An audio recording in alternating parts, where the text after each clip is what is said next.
Hey guys, Bittersteel here, back with another video, and today we are taking a look at the Navy. I've been getting a lot of requests to do a sort of naval guide because a great many people don't quite understand how it works. So I will give it my 2 cents and make a little bit of an effort to try and get you guys to at least use ships effectively. Now, I will not go too in-depth here because there's a lot of information and you would just get lost in it. Secondly, everything I am telling you is current for patch 1.10, so this is before No Step Back. I have no doubt that that DLC and patch will change all of this again, so be aware. And lastly, get Man the Guns. Everything that I'm about to tell you assumes you are using the DLC Man the Guns. It has such a massive impact on the naval game that without it, there's very little point to doing any of this. So that said, just get Man the Guns. It's a decent DLC. I like it. It's well worth the money. Alright, first off, I'll quickly go over some of the stats on these ships. Let's just pick a random ship here and quickly go over these stats. You have the speed stat. This is, well, how fast the ship sails. A fleet's speed is determined by its slowest ship, and speed is mostly relevant for 1. Catching an enemy who's trying to run away, 2. Running away from an enemy who's trying to catch you.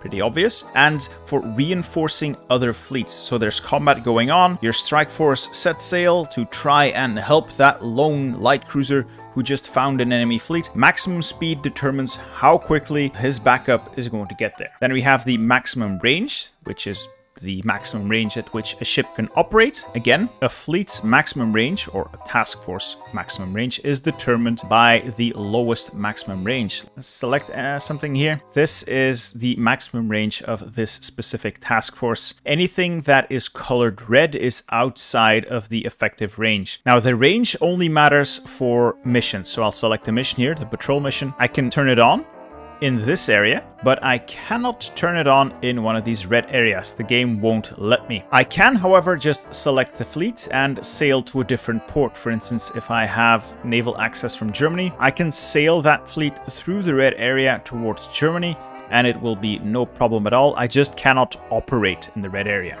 So that is what maximum range does for you. Moving on, organization. Just like a land unit, this is how long it's going to stay in the battle. Hit points, same thing really, except this is just how many hits this ship can take before it goes tits up. Reliability is the chance of random failure, as they call it. It's difficult to explain, but equipment can break randomly due to attrition and whatnot. So just by having this ship exercise or sail around doing its mission, out of the blue it can take random damage, and reliability will determine the chances of that happening. High reliability is always good. Supply use is how much supply the unit consumes per day. This is going to tick up as you get bigger fleets with bigger ships. Manpower, yeah, it's just how much manpower you need to put this ship out into sea. Deck size is specific to a carrier. This is just how many airplanes it can carry. Let me select something else. For instance, the battleship here does not have that stat. So deck size is depending on how many hangar space slots you've got filled on your carrier. More is obviously better. That brings us to the combat stats. These are a little more relevant. Light attack and heavy attack, as well as light piercing and heavy piercing, are very important for the surface fleet. Light attack is the damage your ship will do to enemy small vessels, so screening ships, think destroyers, think light cruisers, that sort of thing. And light piercing is how well your ships are going to pierce the armor of those ships. Now, a destroyer doesn't have a lot of armor, but a light cruiser can be equipped with some armor. Higher light attack means you are much better at targeting those smaller ships. Or rather, light guns are better at targeting small ships, and higher light attack just makes you do more damage to those ships you're targeting. Same for heavy attack. Heavy guns will target enemy capital ships, and more heavy attack means you do more damage to those capital ships, provided your piercing is high enough so you can pierce the quite fearsome armored belts on some of those battleships. Now, it's best not to mix these when you're building a ship. Try to focus on one type of attack. Stack light attack on your ships and stack heavy attack, and separate the two. Don't make a jack of all trades. They generally don't do well. Just specialize your ships. That brings us to torpedo attack. This is very specific. Torpedoes will aim for the enemy capital ships, so the battle cruisers, the heavy cruisers, the battleships, the carriers, that sort of thing. But they can only reach them if there's no other small ships in the way. What I mean by that is that in battle, a fleet will arrange itself with the small ships up front and the big vessels at the rear. Torpedoes will try to target those big vessels, but as long as there's a lot of small ships covering those large vessels, the torpedoes will never reach their intended targets. So torpedoes are really powerful. They can sink the mightiest of ships, but they have to be able to reach them. So to make effective use of torpedo attack, you either have to attack capital ships that don't have screens, so capital ships without any destroyer escorts or light cruiser escorts, or you have to blow those up first by using a lot of light attack. Torpedoes, very powerful. Depth charges are specifically designed to take on enemy submarines once you find them. Pretty straightforward. Armor is, well, how much armor you have on your ship. Apparently, the Japanese historical carriers have 0 armor. That's doesn't seem like a wise choice. And then you have anti-air. This is how well your ships do against enemy air power. While this is definitely handy, it's still best to provide your own air cover. You can shoot down a few enemy CAS or naval bombers, but eventually they will get through if you do not have air cover, and you're gonna have a bad day. Then the miscellaneous stats here, just fuel usage. Yeah, this how much fuel this thing can use in a day. You are going to be needing a lot of fuel once your navy starts to get up there in size. Surface visibility is how easy this ship is to find, and surface detection is how good this ship is at finding other ships. These stats go hand in hand. Ideally, you want visibility be low while detection is high. I don't think I have to tell you that a carrier is a lot easier to see than a submarine. So some ships will inherently be easier to find. That brings us to sub-visibility and sub-detection. Sub-visibility is only for submarines. This is how easy the submarine is to spot. If you want to spot submarines, you're going to need things like sonar on your boats. Every ship has a slight chance of seeing submarines, but submarines that go up in tech and get things like snorkels are going to be so hard to find without specialized equipment, you might as well not try. So if you want to find submarines, get sonars and combine those with destroyers. Destroyers tend to find submarines fairly easily. And mine laying and mine sweeping, yeah, those are pretty straightforward. Just how good is this ship at these tasks? Now that we've quickly gone over the different stats, let's also address the different ship types. At the top here, the destroyers. This is the smallest surface ship you can build, and it is a multi-tool. It can be stacked with torpedoes, it can carry light guns, it is very capable at finding submarines because it can be equipped with sonar, passive and active. It is relatively fast and relatively cheap. This is a very good patrol ship because it's cheap, you can make a lot of them. It has good detection for both submarines and surface ships, though the light cruiser is better at the last one. And it's good at fighting submarines because it can carry quite a few of these depth charges. And lastly, it is quick, so it can cover quite a bit of ground. It is really good as a patrol boat. It is also one of the ship types called a screen. Now, a screen is a ship used to cover for capital ships. Capital ships are the really big ones, screens are the really small ones, and you need a certain amount of screens to protect your big ships. But I'll explain that later, so don't get too far ahead of ourselves. Next up are the cruisers. Cruisers come in 2 varieties, and it depends on what type of guns you put on them. If you put small light guns on a cruiser, you get a light cruiser.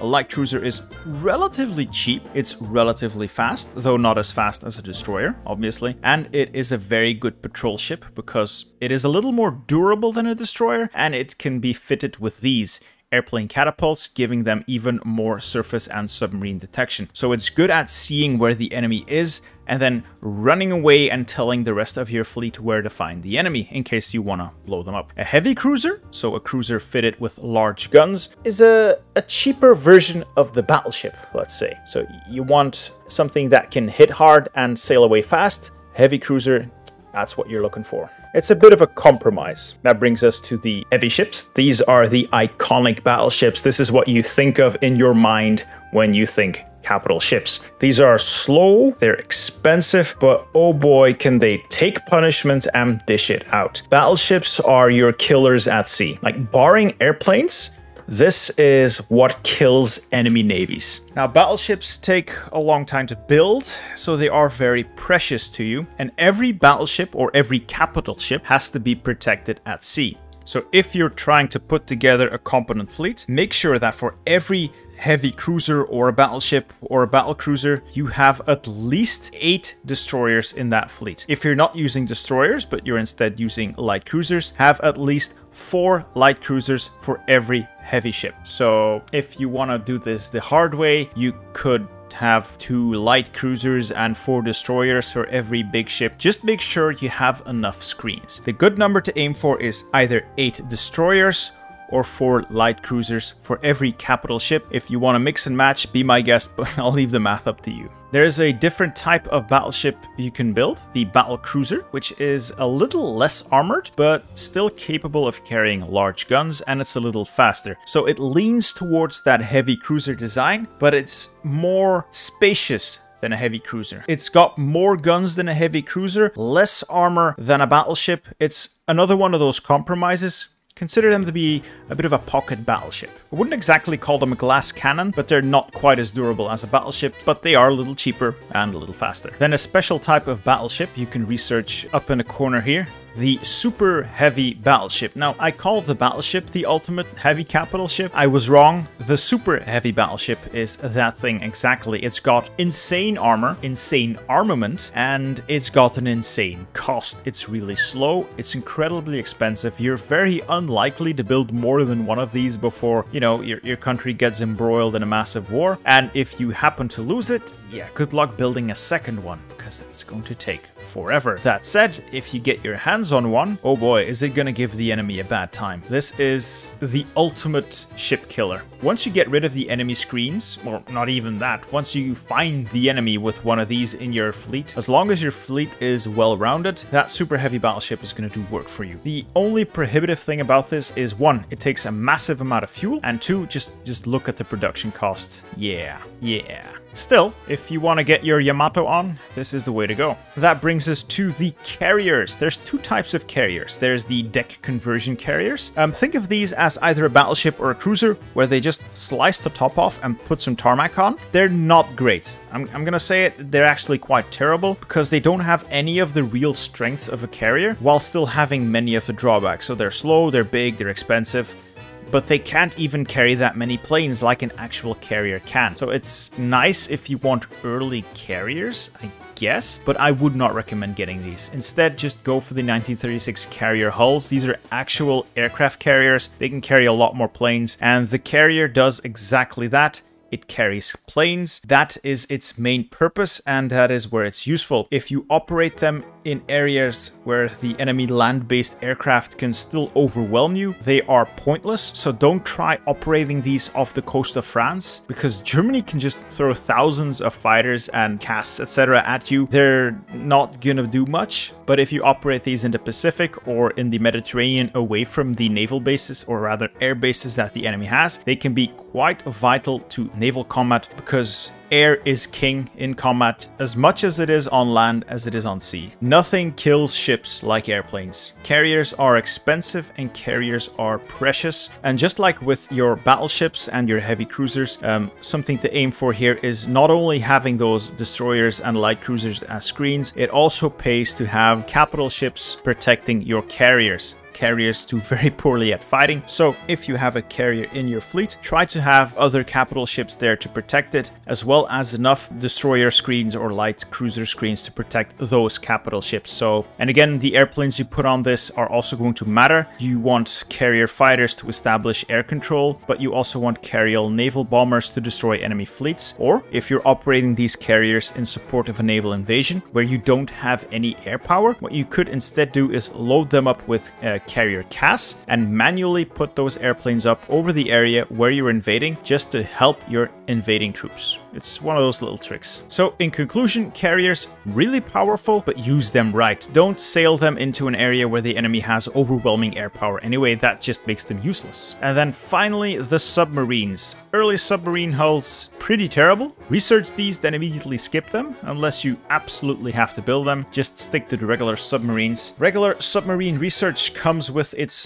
torpedo tubes as well, so you don't have to research these torpedo launchers if you're just going with submarines. These are the ones you fit on destroyers and light cruisers. So submarines come with their own little torpedo tubes. Anyway, a submarine is cheap, pretty slow actually, but it is very hard to see. Their visibility is really low, and you can make it even lower by researching and equipping submarine snorkels. The purpose of submarines is not to go toe-to-toe with the enemy. Yes, their torpedoes can wreak havoc on enemy capital ships if they happen to find them without screens, but if you're going to use them in fleet action, they're never going to do well because they cannot get rid of the enemy screens, making their torpedoes virtually useless. And they're also very vulnerable to destroyers who can actually find them. Luckily, the AI doesn't really upgrade their ships, so that's not much of a concern. They're just not that well suited to naval combat. Instead, what they are really good at is picking on the weak guys. Submarines excel at raiding enemy convoys. They sail in, sink a couple of convoys, and get out before the enemy ships that are protecting the trade lanes get there to see what's going on. And they can do even better if you get your snorkels and you upgrade your torpedo tech, as well as researching the right naval doctrine, but more on that later. So in conclusion, submarines, really good raiders, really terrible fighting ships. And yes, I know, it's part of the meta to just build a lot of submarines, but that's for a different purpose. I'll go over that in a second. Anyway, that is a quick explanation of the different ship types. There's more research here, mostly about getting better guns of all varieties, making your ships survive longer, using fire control, yeah, improving what's already on your ships. So now that we know what stats do and what different ship types are for, how do we use them?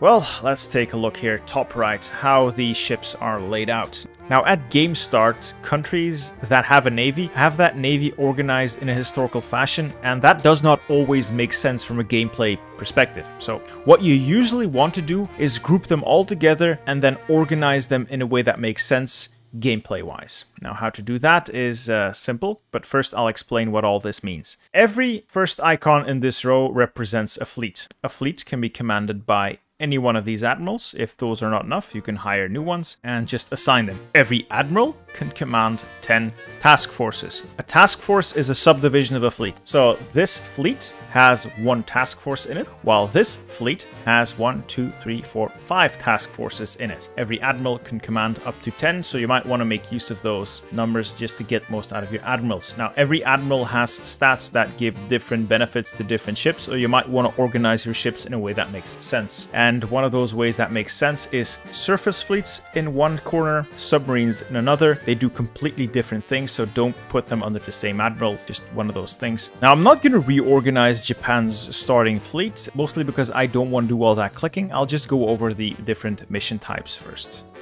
First one here, naval exercises. Just like you exercise an army, you can exercise a navy. Either you click it to continuously exercise or you shift click it to exercise it until it's trained, because just like your regular land army, your navy also has experience levels. Every ship that's freshly built will start at experience level 1. This is the same experience level as when you force deploy a unit, but a ship just starts there, no way around it. They are fresh and they will do less damage and have less defense. As they gain more experience, either through exercising or through naval combat, they will go up a rank to trained, level 2. This is where they have no bonuses, but they also have no penalties. And if they rise above that through some more combat or some more exercising, you get to the regulars. These guys get a bonus to damage and a bonus to their defense. You can get up to level 3 just by exercising, so it's always a good idea to exercise if you can afford it, because exercises burn fuel like crazy. Let me unpause with just one of my fleets, so 5 task forces, 1 fleet,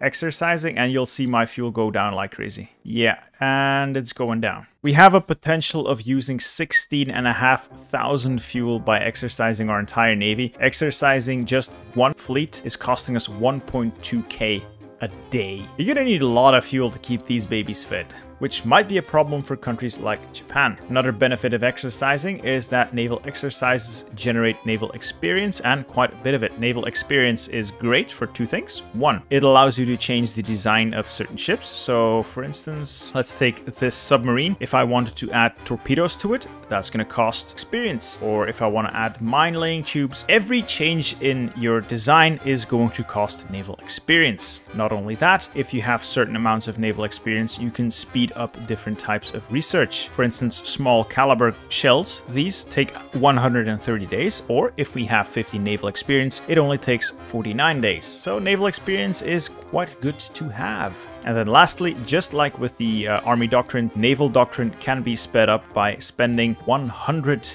naval experience. It just cuts the research time in half. Always a good idea. So that is what naval exercises are for. That brings us to the next mission, Patrol. What does Patrol do? Quite simply, it makes your fleets sail up and down the different areas that you have selected, trying to find an enemy. And as you can probably figure out, that is going to cost you a lot of fuel, so you don't want your entire navy doing it. Patrol is best done by a few destroyers and a light cruiser or two, completely kitted out with detection stuff. So they're there to find the enemy, but not to attack the enemy. And one way to prevent them from attacking the enemy is just selecting the fleet. Let's see, this is one of those task forces that's pretty well suited to patrol. Light cruiser along with some destroyers. You set it to patrol and then you select the area in which you want it to patrol. For every task force in the fleet, you can select one area. For instance, if these were all patrol boats, I could set 5 different areas in which I let them patrol, and they can patrol there at full efficiency. If I were to add a 6th area, at least one of these areas will not be covered at some point. So never assign more areas than you have task forces. And then finally, if you don't want to risk those patrol ships, you can turn off their engagement. What do I mean by that is this button here. Click it a few times until you get to do not engage. What this does is it still lets your ships sail around trying to find the enemy. Once they find the enemy, they will not attack them, but instead just relay their position to other ships who can then come in and attack. And those other ships that can come in and attack are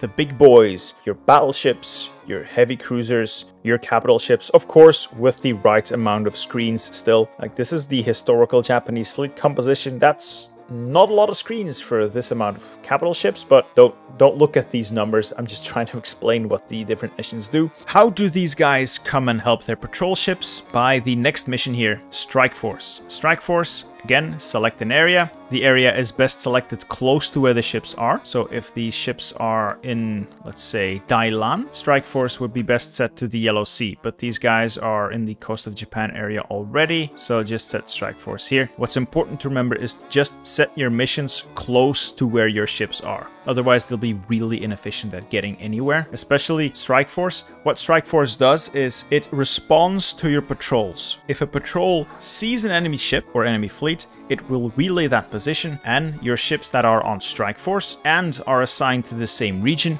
will come in to try and attack that fleet if it's not too powerful. That's what these settings are for. They can engage at a medium risk, at a high risk, always engage, never engage, engage at low risk. Leave it at medium for now. And what that does is it sails those ships to where the enemy was spotted and then tries to fight them.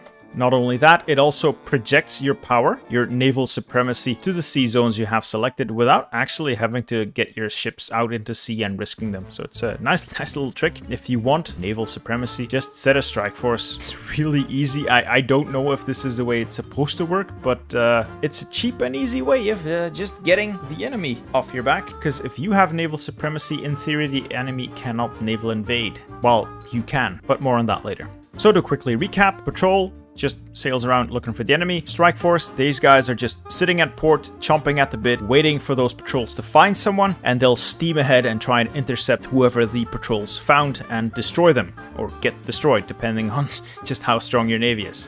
Next step, convoy raiding. This is specifically designed for your submarines. Yes, you can do this with surface ships, but it's going to cost you a ton of fuel. It's not going to be very effective or efficient. Let your submarines do this. Just select your submarines, set convoy rating, and they will start sinking convoys as they pass through the area. And they will try to avoid the enemy fleet at least. This is also best done in regions where you know the enemy has its supply lines, though it's not always obvious, but a few places that you can pretty much guarantee that convoys are going to sail through are like the Straits here, or southern China is going to have Yunnan's trade flowing through it. The Straits of Malacca is going to have all the trade going to and from Singapore through it, as well as a lot of the trade from the Dutch East Indies. If you're playing as Germany, for instance, where you want your ships to sail is the western approaches. That's a good area. The North Atlantic, that's a good area. The Norwegian Sea, also a pretty good area. The Norwegian Sea, not that much to hit. Mostly western approaches, North Atlantic Ridge and Bay of Biscay. While I'm calling out areas, things you should avoid are areas like the English Channel, the North Sea and the Eastern North Sea, because these are shallow sea. Shallow sea makes your submarines almost impossible to hide, increases their visibility by 100%. Yeah, submarines are going to have a bad time in these regions, so don't sail submarines here unless you're prepared to lose them. Now back to convoy raiding. This is best done with a few different task forces. So again, one task force per area they have selected, and the best size for those task forces is 10 to 15 submarines each. That gives them a good chance of hitting the ships and getting the hell out of there before the enemy arrives, and they do enough damage to sink a couple of convoys each time. So not just damaging them, but actually sinking them. The direct opposite of that is convoy escort. This is best used if you yourself are getting convoy raided. A good way to do convoy escorts is with destroyers. Usually 8-ish, 6 or 8 destroyers should be able to do the job. Just equip them with a light gun, maybe throw in a depth charge. That's all you really need on your destroyers that you set to convoy escort. That will be enough to scare off the AI and its submarines. You want convoy escorts to go through every area your trade is going through. So if I want to protect the trade route from the eastern Micronesia here all the way to our home port, we would need to cover 1, 2, 3 sea zones, so we'd need 3 task forces, so roughly 24 of those terrible destroyers to make sure that nothing ever happens there, and that will ensure your trade routes or supply lines will work at 100% efficiency, because if the enemy starts sinking your supply ships, the troops that are waiting for that supply aren't going to get it, and that is going to hurt your army, not to mention your trade. So quick recap for convoy escort: this is to fend off enemy submarines, 1 task force per sea zone that your convoys are sailing through, and you'd want about 6 to 8 destroyers equipped for submarine warfare. So just slap on a light gun, maybe slap on a depth charge, and if you have the fancy stuff like sonar, you can use that as well. That will keep the enemy submarines at bay, and you should be golden. Now the next 2 missions can only be done while you're at war: mine laying and mine sweeping. And what that does is, well, mine laying, it starts putting mines in specific sea zones that you have selected, and those mines will start piling up. Along with the amount of mines rising, the enemy will also get a penalty that scales up as more mines are applied, up to a maximum of a 50% invasion penalty. Not sure what that means, but I think it makes it more difficult for them to do their naval landings. It also slows down enemy ships tremendously because they have to maneuver through the minefields, and it increases the accident chance of enemy ships there,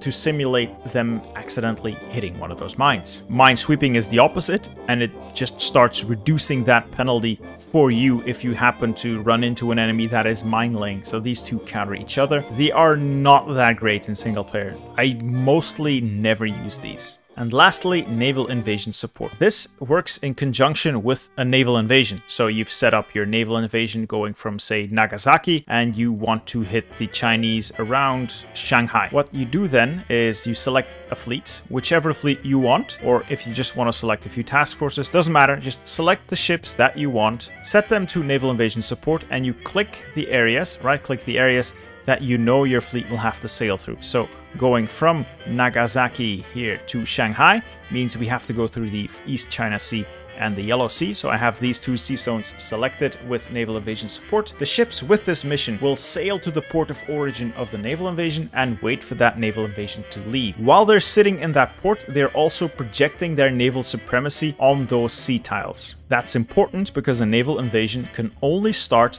if you have more than 50% naval supremacy on all of the sea tiles your ships have to sail through. Naval supremacy is, just consider it a ratio of strength. You need to be strongest by just over half for your ships to be able to leave. Naval supremacy can be increased by having more ships, better ships, getting air power over that, and laying mines in the area. All those things can increase your supremacy. The easiest way to get supremacy is just getting more ships in there. So a bunch of cheap ships could help if you don't have a navy yourself. Now what these ships do is they wait, they project their superiority until the naval invasion can set off. Once the naval invasion starts, these ships will follow the convoys that are transporting your troops. They will defend them from enemy fleets while your naval invasion can sail on, and once your naval invasion lands or starts combat, the supporting fleet will hang around on the shoreline and provide naval bombardment bonuses, provided that there are capital ships in it. By capital ships, I mean things like heavy cruiser, battleship, battlecruiser. Aircraft carriers don't count. They have to be things with big guns that can shell enemy positions, and they will provide a penalty to the defenders. What you can also do is just manually sail an aircraft carrier to the sea tile next to wherever you're landing, and once your aircraft carrier has arrived,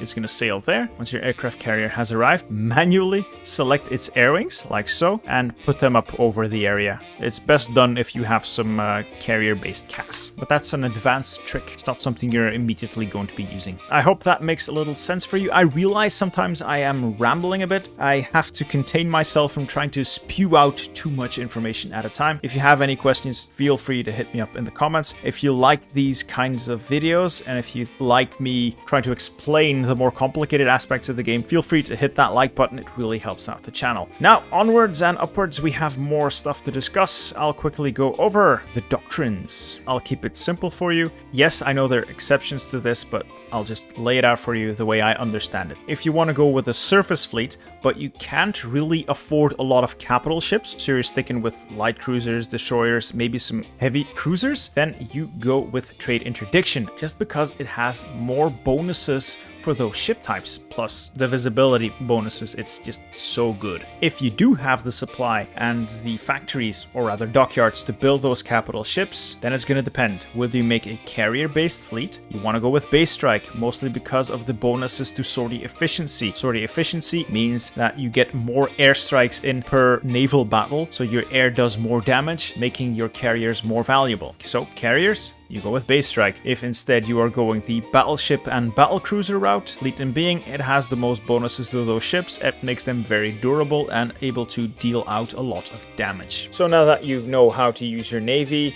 and what each ship does and how it's best used, what are good fleet types? Well, there's two metas out there and the way the game was intended. I'll quickly explain how the game intends for you to use your navy. Now, there's a bit of a formula involved here for optimal operation. For every carrier in your fleet, you want one other capital ship that is not a carrier. So match a carrier with, for instance, a battleship. Now, for every capital ship in your fleet, you want at least 4 screening ships. So for easy reference, just destroyers, light cruisers, that sort of thing. So that brings it up to a carrier, a capital ship, and 8 screens. That is a very small task force, carrier task force. If you don't use carriers, just use capital ships with 4 or 8 screens, just to be on the safe side, depending on how much you can produce. But that leads to task forces like this one. This is a pretty good example of a competent task force, carrier task force. 4 carriers, 4 battleships, 32 screening vessels. So a combination of light cruisers and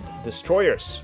Of course, this is not the meta way. There are 2 visions regarding the meta. Vision 1, the submarine spam, the bathtub, the underwater cigar, the tube of death. This playstyle is best suited to smaller countries without a large industry or nations who don't start with a navy. What you do is just endlessly churn out submarines. Nothing but submarines. Well, you research them up to hull type 4, which unlocks better engines and torpedoes, but you never actually build hull type 4. You continue to build hull type 3, but you put that better engine and those better torpedo tubes in there, and you start building these guys with that improved equipment. For the simple reason that hull type 3 requires just steel, and hull type 4 also requires chromium and is a lot more expensive. It's an optimization thing. But you simply spam out submarines with snorkels on them, and you improve your torpedo research as much as possible, and they will whittle down enemy fleets through sheer attrition. They will absolutely devastate enemy supply lines, and they will still give you naval superiority through sheer numbers because you have that many cheap ships in the area. That is the meta 1. Now lastly, we talk about the cheesiest of the metas, and it's also the currently strongest one, even though you do need a bit of an industry to pull it off, and that is the light attack torpedo surface fleet. What do I mean by that? The core of your fleet will be made up of heavy cruisers, specifically this type of heavy cruiser. It is a heavy cruiser because it has one main armament of heavy cruiser battery. It's a medium battery, heavy cruiser battery, just the cheapest one. We don't need the heavy attack this thing gives us, and the improved version is just more expensive and slows our ship down, so just the cheapest one. We put no armor on it because we want speed, and every single one of its slots is filled with a rapid fire guns light cruiser battery, the best one you can produce. Feel free to keep one of these slots filled with aircraft facilities. That just increases the surface detection. Always handy that you can, find the enemy. It's not necessary, but if you don't have any radar covering your sea tiles or an air force to do spotting for you, this is a good way to do that. You can leave the anti-air in or take it out.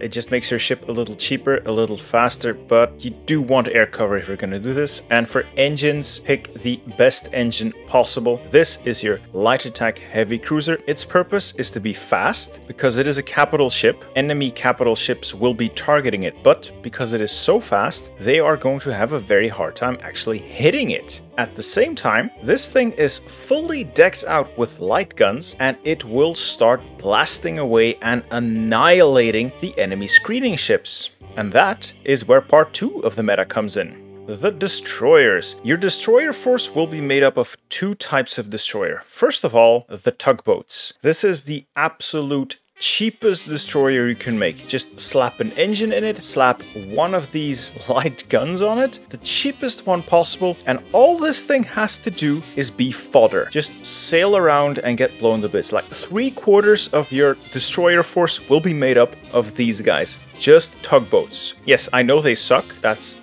the point of these ships. Now the other quarter, so if you have 4 screens to cover your heavy cruiser, 3 of them will be this type, and the other one is going to be a torpedo destroyer. Take the best engine you can, slap the cheapest light gun on it possible, and fully deck this thing out with as many torpedo slots as you can fit. The purpose of these things is to, well, lie in wait, sail around until your heavy cruiser has decimated the enemy screens, and this guy can then come in with his massive torpedo attack and absolutely destroy the enemy capital ships once the screens are dealt with. This is a bit more expensive than just spamming submarines, but it is so very nice to see those enemy fleets completely annihilated by your cheesy task force. One thing I did forget to mention about the heavy cruiser, because, well, mostly I forget to research them, it does pay off to research the highest level of fire control. Just research fire control and always assign the best one. This increases the attack on this ship by a lot, and the higher the attack, just the quicker it will shred enemy screens, and it doesn't have to speed tank the enemy capital ships or as long, because, without armor, this thing is going to, it's gonna have a bad time if the enemy actually ends up hitting it. So combine one of these heavy cruisers with 3 tugboats and a torpedo destroyer and multiply that by how many you need. If you want to be on the safe side, you can just go up to 8 screens instead of 4 screens like I said before, but 4 should still work out for you. Anyway, with that information, I hope you can get some work done regarding the Navy. It's a really fun aspect of the game, just really complicated and very research heavy. I do hope they fix some of that in No Step Back. Oh well, we shall see. Anyway, this has been me, Bittersteel. I hope you've enjoyed this video. If you did, leave a like, consider subscribing and hit that bell icon to be notified whenever I upload more content. If you didn't like it, or if you have other ideas about the naval game, hit me up in the comments, share that knowledge with the world. There's always so much to learn here. I certainly don't know everything. And if you want to support the channel and support what I do, consider checking out the YouTube membership. You click the join button down there next to the subscribe button. It will take you to the membership page. It has all the information that you need. Anyway, this has been me, Bittersteel, and I'll see you in the next one. Goodbye.